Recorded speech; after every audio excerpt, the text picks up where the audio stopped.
inability to understand what's going on, it limits our ability to talk to people. I'm headed to Kentucky tomorrow, where you got people who've been called everything. And, we got coal miners and folk from Harlan County that voted 89% Republican, but they're going to be with us tomorrow. They don't want to hear about left versus right. They want to hear about the moral center. They want to hear about love and justice and policies rooted in righteousness. And then the third reason is it allows so much. It allows you to have so much ability to gather folk. By saying moral language. Well, somebody says, "Well, I'm not a Christian." Okay, that's fine. Do you believe in the moral precepts of the Constitution?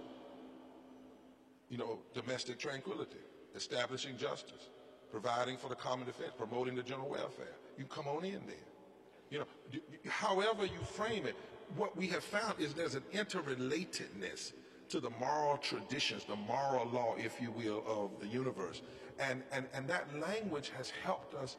People find themselves, people are coming from all different walks of life and religions and places and spaces that are coming in because it allows you to get real simple. I know I'm in the cathedral, but where you can say, this just ain't right. I mean, it's not being so deep. It's something that ain't right. That's more like about 37 million people not having health care, and we're the only of the 25 wealthiest nations. I mean, forget all the left and right and Republican and Democrat. Something just ain't right about that, right? Something just is not right about 13 million poor children.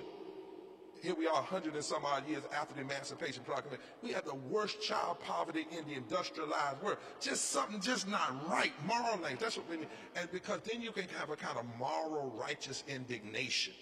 And if you look back at the great servants, whether it was Cesar Chavez or Martin Luther King or Dorothy Day or Rabbi Heschel, and you keep going, you never heard them frame their issues in a limited framework. You never heard King talking about Democrat versus Republican. He talked about the moral arc of the universe. He talked about something that could challenge every person. Because if we don't do that, then what you do is you say left, they got a right position, the right has a right position. Then you end up giving a false equivalency to some things that are not about left versus right. They're about right versus wrong. Period. Period. And we need that kind of moral imagination, because left versus right, conservative versus. And I think the last thing I'm gonna say before people say, Reverend Barber, you're on the religious left. No, I'm not. They said, well, you are a religious liberal. Yeah, I am. Well, I'm also a religious conservative. Yes. They said, well, what do you mean by that? I said, well, first of all, there are 2,000 scriptures in the Bible about how you treat the poor, the least of these, and the stranger. So how do you call yourself a conservative if you're not even conserving the very essence of the Bible? To conserve means to preserve, to hold on to. So how is it you call yourself a conservative and 95% of what you talk about you can't even find scriptural basis for, and you're dismissing the majority? But I'm also a liberal, because when it comes to love and justice and mercy, I want to liberally spread that everywhere. So you're not going to lock me into some box. And moral language does that. It disempowers people from locking us in a box, and it gives us an authority to speak from a deep moral place that can challenge everybody in the nation to do better. Yes. I know you've got to make the most of your time, and let me say thank you for your authenticity first. In being who you are. Yeah, I know you said you're in the cathedral, but I was just whispering to you as well. I haven't been here that long. I'm a Baptist. He had me hollering in the cathedral. So in that, I'm grateful for your authenticity. What would you tell us that we need to be doing right now that would help this situation before you go? I want you in a moment to listen to a woman who is as clear as anybody I know, clearer than me, and Liz Steele Harris, as she lays out this campaign, and Ross Pellis, and they talk about the next. We are not in, this is not a moment, it's a movement. We've spent years without cameras, without seeing going and visiting people. This is people in 40 states and the District of Columbia rising up. This is a birthing. This is a launching. It is a commencing, not a commencement. So we're birthing a movement, a multi-year movement, in these 6 weeks. 3 focuses: change the narrative, engage massive voter mobilization among the poor and impacted, and to build power among the poor and impacted along with moral leaders and advocates and others, led by and with the poor. 6 weeks, 40 days. That's a biblical number. 40 days to birth, not to end, to birth. So we need you to tell everybody you know to be a part of these Monday actions, these nonviolent moral fusion, civil disobedient Mondays all across the nation. It's never happened before. Simultaneous actions in state capitals all across the nation, same time, same place. That's not happened. Historians tell us it's not happened. Already over 2,000 people have presented themselves for civil disobedience. And we're going to break through this narrative. We'll break it. Liz will talk more about that. And then the third thing, I might be off to 1, 2, 3 because I'm tired, but anyway, the next thing is on June the 23rd. June the 23rd. We need you to tell everybody, the rejected, that all roads lead to D.C. at 10 o'clock on the West Capitol lawn, because we're having a call to action rally. Now, this is different. It's not going to be the end. This is a calling to action, and the primary voices are going to be the impacted people, right? People who are saying, we are coming together. People like Callie Greer that says, look, my daughter died in my arms because I didn't have health care. I've mourned, but now it's time for me to turn my mourning into a joyous rebellion against the system that would do this. That's what's happening. So we need you to tell everybody. And since I like to joke a little bit, because in the movement, don't trust anybody can't joke a little bit. Now, you all know if I went up in that pulpit this morning, and for some strange reason I had leaned over and fell off, you all would have texted everybody in the world, wouldn't you? Everybody in the world see it. Everybody would know. And they would say, Lord, have mercy. Give me that cane. They said, Reverend Barber was up there, and he just tilted right over. Everybody would know. Well, we want you to gossip about the 23rd of June. We want you to tell everybody.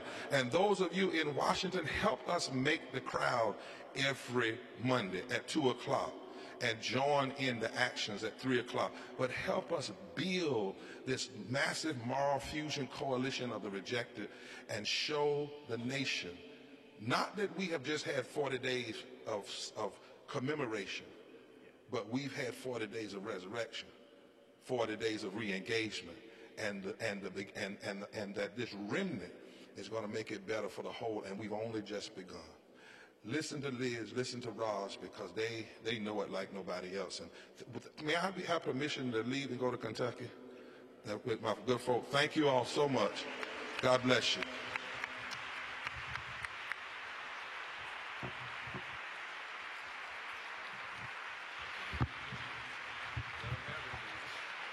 Let's tell him thank you today. God bless y'all. Forward together.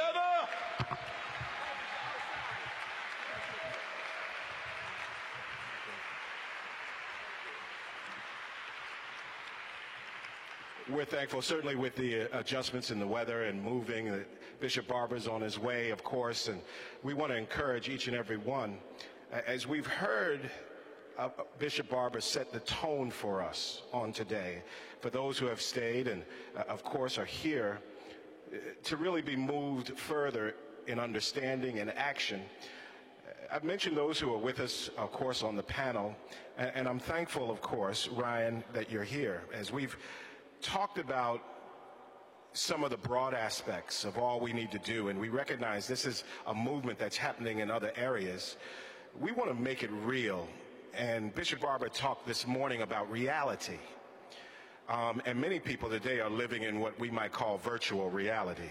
They make their own space, their own understandings. But can you help us this morning, because you've been on the front lines, and talk to us about what you've seen here in the communities in which we live, work, and worship? So thank you for having me. I'm a native Washingtonian. I've been here 39 years. I was born and raised east of the Anacostia River in one of the poorest wards in our city, and has been that way for the 39 years I've been in existence. And so that tale of two Americas is a tale of two DCs. There is the wealthy DC that is prospering, and then there is the poor DC that is suffering. It is the poor DC whose schools are just horrendous. Our schools, our children, the reading percentage on average of an elementary school child in east of the river is under 26%. And so if we lose them in elementary school, they've already set their minds to drop out in middle. And if we don't catch them there, then they won't graduate. And then we talk about an unemployment rate. We talk about a crime rate where all of it is just tied together. And so on one end, our mayor and our city officials say crime is down. How many of you have heard the last 7 months, 6 months, crime's down in DC? Overall, crime's down. There have been 63 murders in our city, primarily east of the river. That's a 47% increase from last year this time. The shootings are up by 50, 60%. On last Friday night, my cousin was, had gotten home from work, decided to go back to the old neighborhood because he no longer lives there, just to kind of see his friends and say hi.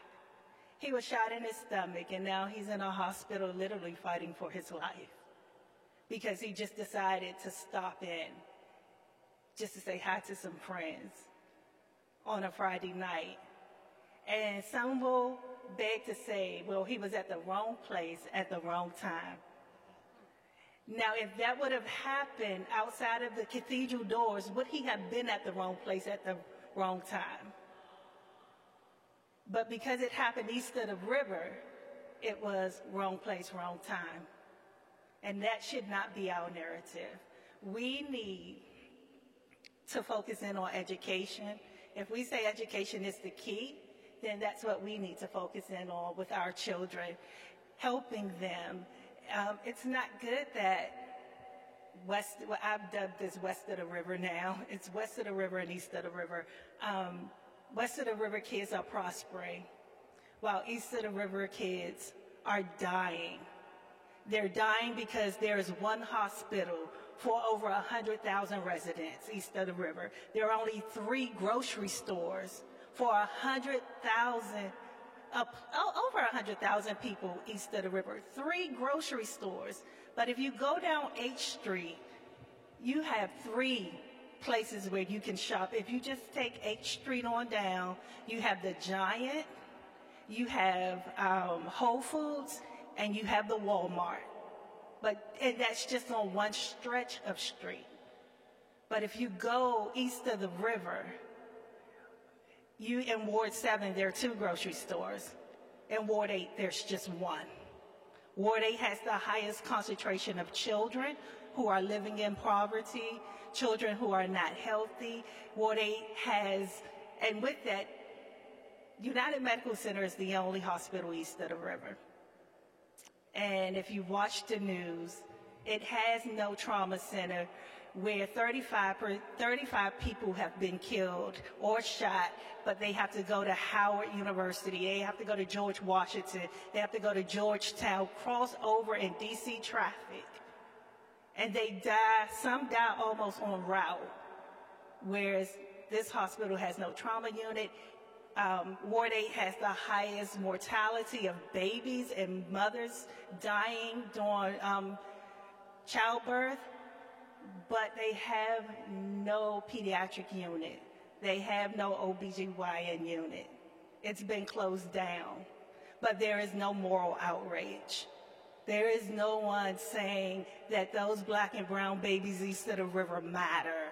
They're not hearing their mothers cry. They're not hearing our cry because we know crime is not down. We know crime is up. we know that it has been steady for decades east of the river, and people have been wailing, they have been crying, but nobody wants to hear their cry, and nobody wants to fix the school system. They thought school choice was a good thing, where it took money from neighborhood schools, where now there are some neighborhood schools that are now condos.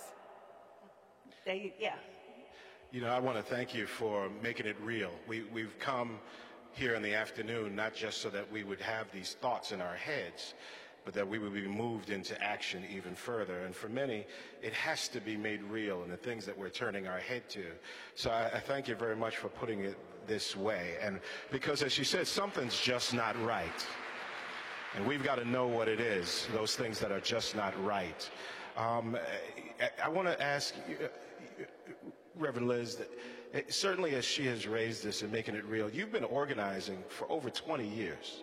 As I said, you've been on the front lines in so many different places. Share with us as well as what you've seen around the country and what you're dealing with in the midst of the campaign now. So just like we just heard from Ryan, that there's a war on the poor here in D.C. There's a war on the poor across this country. And they're, just like Ryan, real heroes and heroines, real saints that are rising up to do something about that. So over the past years and decades, we've been traveling around to many of the poorest communities in this country and finding that it's exactly there that there's hope, that things don't have to continue this way. So we were in El Paso, Texas, and waded into the Rio Grande River with families that had been separated for decades. And folks were given 3 minutes for Border Patrol to turn their backs, not pay attention to the kind of imaginary line in the middle of the river that separates families and makes it impossible for folks to live full lives with their kids, with their grandkids, with their aunts, with their nieces. Mm-hmm.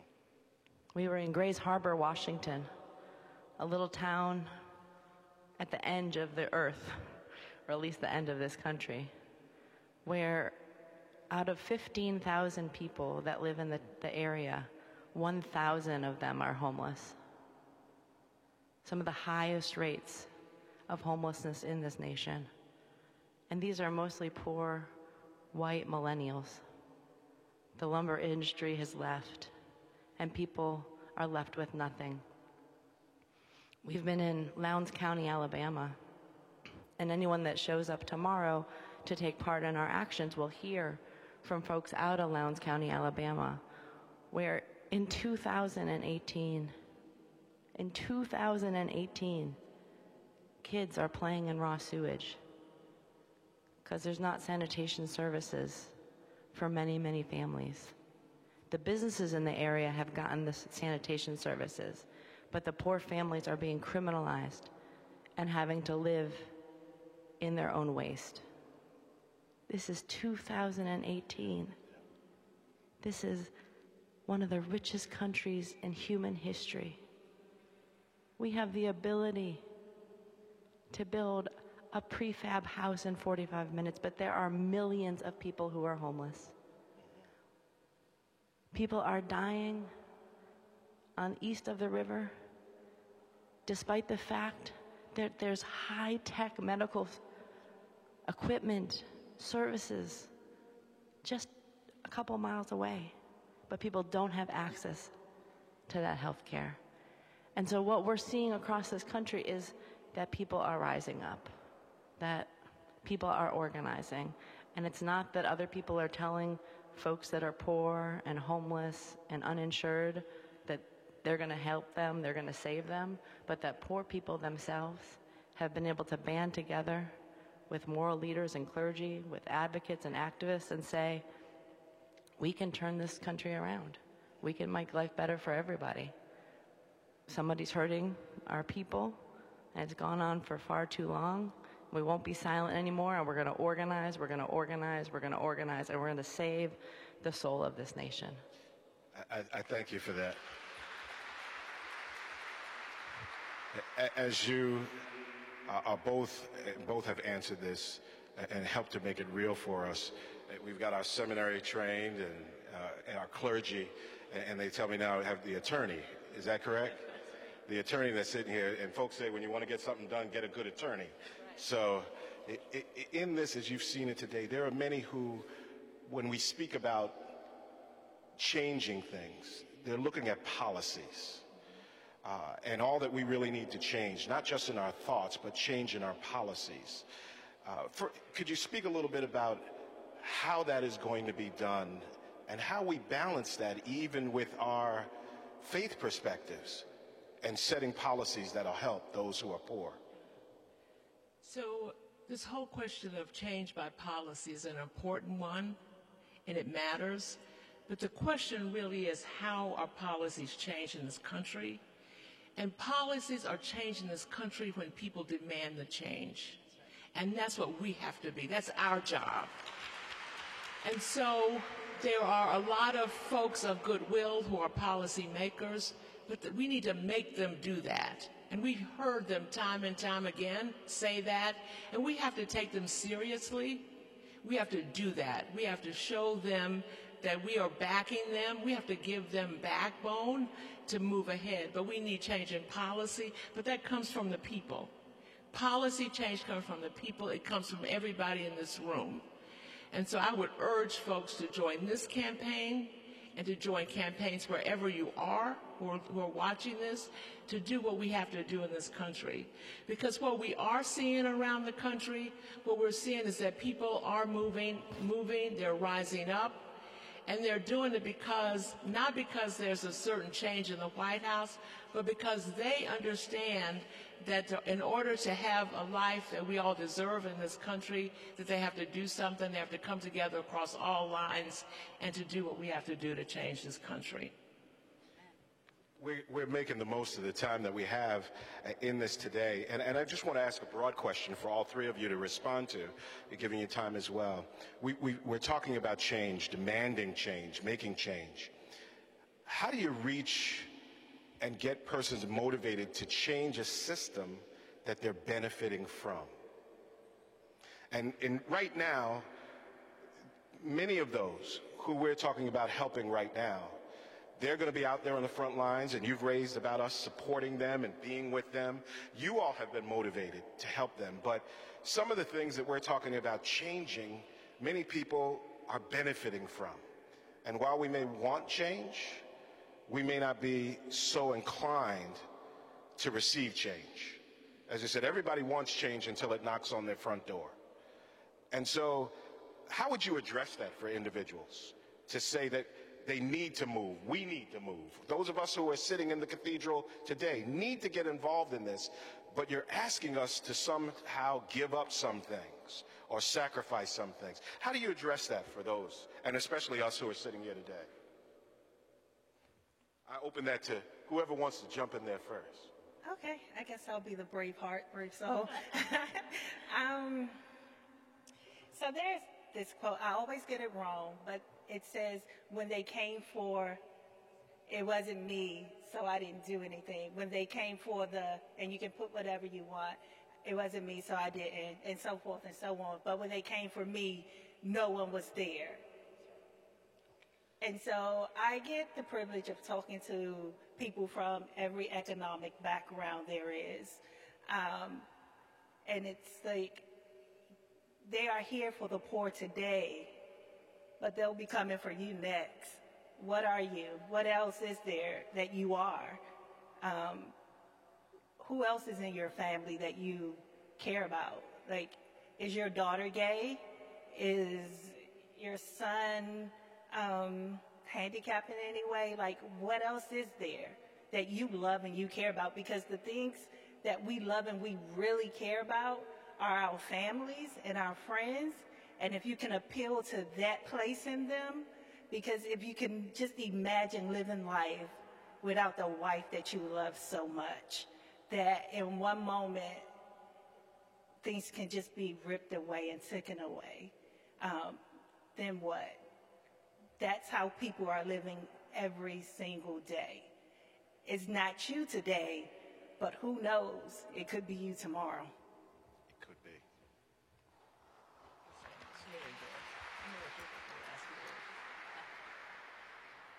So I'm going to let Liz have the last word on this one.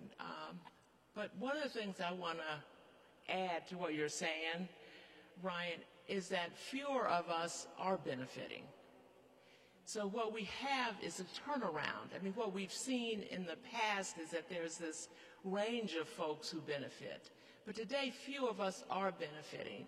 You know, more of us have health care that we can't afford, even if we have a, quote, good job. More of us have family members who cannot make it without us giving them a hand. So it's not 1968. So few of us are seeing this great benefit. And so that's one piece of it, that we are feeling it and we can be drawn into it more. So that's one piece of it. The other thing is that when we talk about these struggles in a moral way, from a moral place, people are able to see beyond their own backyards, their own house, and it gives us the ability to think in a different way. So I think that fewer of us are benefiting, and that we have a new way, a moral way to think about things and a different way to organize around these things. So I think that contributes, and it also goes with what Ryan has said. So, yeah. That is so true, right? I mean, 80% of the country at some point in our lives will not be able to make ends meet, right? I mean, 80%. That's not some small group over there that we're supposed to feel sorry for and think is so different. That 3 people in this country have as much wealth as 50% of the population. 3 people. Hundreds of millions of people. Like, that's insane. That is immoral. It is unjust. And it's unnecessary, right? I mean, I think that it is really important for us to be grounded in the kind of connection that we have to each other. If any person in this world is homeless, we all have the potential of becoming homeless. If any person in this world is discriminated against, we all have the potential of being discriminated against. If any person's vote is taken away from them, we all have the potential of our vote being taken away from us. And so it's not some like nice, let's all link arms and sing Kumbaya. Even if we want to do that, we can do that as well. But it's not just this, it's not just rhetoric, but we are in this together. That, you know, in the words of Dr. King, if we don't come together, we'll all perish as fools, right? I mean, and I think that we're seeing this across the country. I mean, to see in 38 states and here in the District of Columbia that there are these unbelievable gatherings of poor people and queer people and Christians and Muslims that are coming together across all the lines that have divided us historically and still currently, and saying, it doesn't have to be this way. So I started seminary, my first day of systematic theology class, in Dr. James Cone's class, and rest in power, James Cone, was on 9/11. And I sat in New York City as the towers fell. And many people in my class said, my faith is rocked. How can this be so? And I went back to the community that I was living in and realized that the faith that people who are in struggle have isn't a faith that good things are going to keep on happening to them. Isn't a faith that it's not going to happen to me. It's a faith that even though life has been really bad, really hard, really violent, really poor, that something different is possible. And that something different isn't just for one person or one community, but that brings about a resurrection for everyone. And I think that is so true, and we see it in this campaign, right? We see all across this country people living into a reality that isn't yet, but that could be. And we see a power breaking through that I think is infecting people of all walks of life.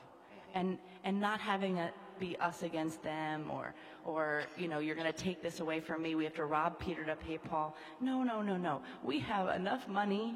We have enough resources. We have enough health care. We have enough food that everybody could live a great life, that everybody could have a great education. And so let's stop in this, okay, well, that's going to make my life worse. No. If anyone's life is not great, then my life isn't as good as it could be. And I think people see that. I thank you for that, bringing that kind of vision and, as it would be said, that prophetic imagination that there can be and there will be something better than where we are right now, no matter the situation. As we have just a few minutes left, we did want to give an opportunity, if there are those, for just a couple of questions, because of those who would like to ask a question, because we do have to make the most of the time, but we have a question. Our director of programs, Michelle Dibley, she's coming to you right now. Thank you so much. I wanted to thank Bishop Barber, who's now left, for his leadership, and especially the fact that you're including in the campaign the problem of our military-based economy. One of the reasons that so many people west of the river are so wealthy, and Metro DC has the highest concentration of millionaires in the country, I'm told, is because in some way of their connection to the defense industry. Even if it's a journalist who keeps her job by promoting our militant, aggressive foreign policy.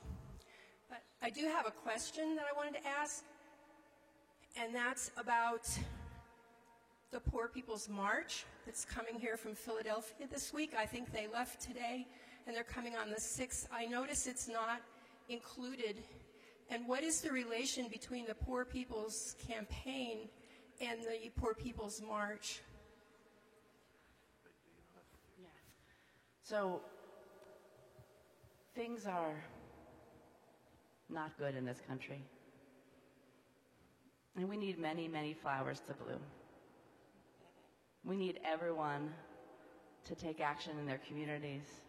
We need marches, we need rallies, we need civil disobedience, we need prayer vigils. And so a group of poor and homeless families from Philadelphia did set out today, and they are on their way to Washington, D.C. now. And they will bring their voices and add them to many, many others who are organizing and building power and trying to change this country and trying to end poverty and end systemic racism and end ecological devastation and end this war economy and turn it into a peace one. And so there's many things going on. There were marches last week around religious leaders. There's amazing work that is happening.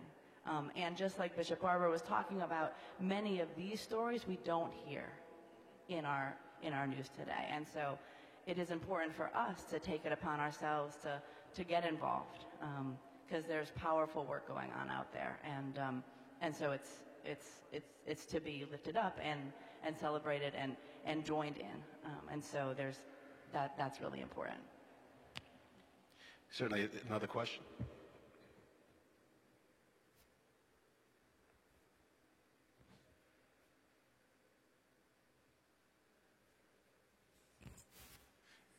Greetings. My name is Pastor Kenneth Clark from Brother Life Comes You Are Ministry. I have a question for you as a minister and as a pastor.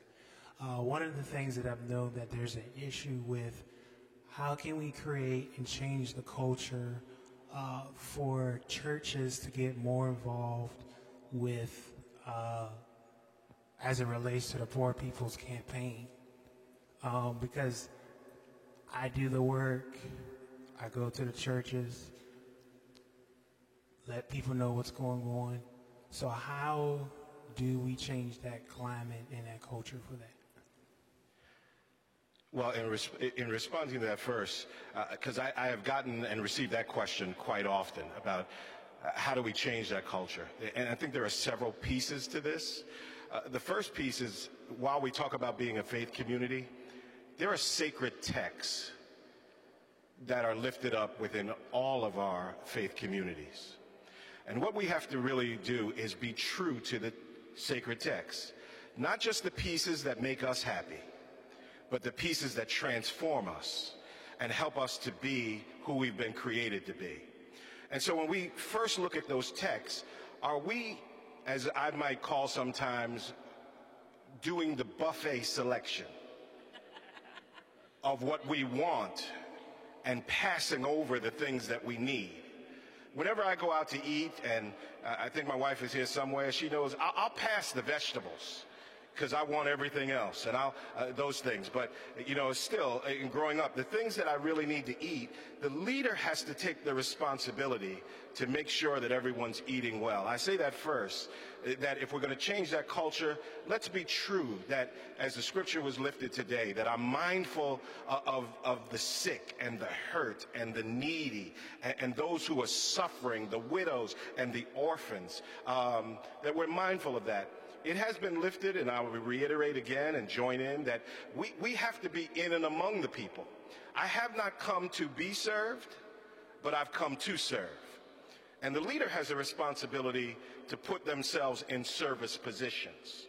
And that has to be seen and not just said, so that persons would be able to see that. Well, more of us who have held or hold these leadership positions of pastoring, and that we're out there on the front lines while we're saying to everyone else they should be out on the front lines. Are we saying, when we really mean it, follow me, that we're asking people to walk with me and not just sending people to do what you will never do yourself? That's another piece that's in there. And then we've got to build the relationships of trust. That third level, very shortly in there, that it's hard to have bullets flying over your head, to be in the midst of chaos, and not know the person who's really next to you. And so when we build these relationships, as it says, we can get a whole lot more together than we could ever do individually. There's the old witness that says, if you want to go fast, go alone. But if you want to go far, go with somebody else. And so what I pray, and I hope that I'm answering your question from that perspective, is that what we want to do is not just go fast, but we want to go far. And that's what this campaign is really all about, going far. Amen. Is there another question? Time for one more question. I can hear the echo. So this question is, what questions do we ask candidates for office? Elections are coming soon. Anyone want to, locally, nationally? If you are a D.C. resident and you vote in this city, Phil Mendelssohn his chair's up. He's city chair. Ask him about violence in this city. Ask him if he's going to hold the mayor accountable, because he's the one who can do that. He's the person who can do this, who can hold the mayor accountable. He's the one that the rest of the council comes to. Budget issues, they want to be his BFF during budget season and through everything else. So one vote, because historically we don't vote. It doesn't matter what ward you're in. DC has the lowest voter turnout across all 8 wards, not just in 7 and 8, but all 8 wards. Vote, take 20, 30, 40 people with you, but vote. But yeah, go talk to Phil and see what he has to say and hold him accountable, because I think that just asking questions during campaigns is good. Voting is better, but holding them accountable once they are in office is even better. Let me say, certainly, as we're going to be moving our time, I want to say thank you to Ryan Nickens for being here, Reverend Dr. Liz Theo Harris, and certainly Attorney Pellis. I called you Reverend at the beginning. Yeah, there we go. But I'm grateful for the 3 of you coming and spending time, and Dr. Barber being here today. I want to remind everybody that we will be, of course, engaging in action tomorrow and over the next several Mondays. And don't forget June 23rd. I'm thankful for our dean, who, of course, is encouraging movements in space like this, and our programs director, Michelle Dibley, who helps to lead this and move all this together. But let me say thank you to each and every one of you for being here today. And we come into places like this so that we can leave differently than the way we came in. So I thank you today, and I hope that you'll leave here different than the way you walked in the door. But you've come in here to worship, but perhaps now we're ready to go out to serve. So have a wonderful day today.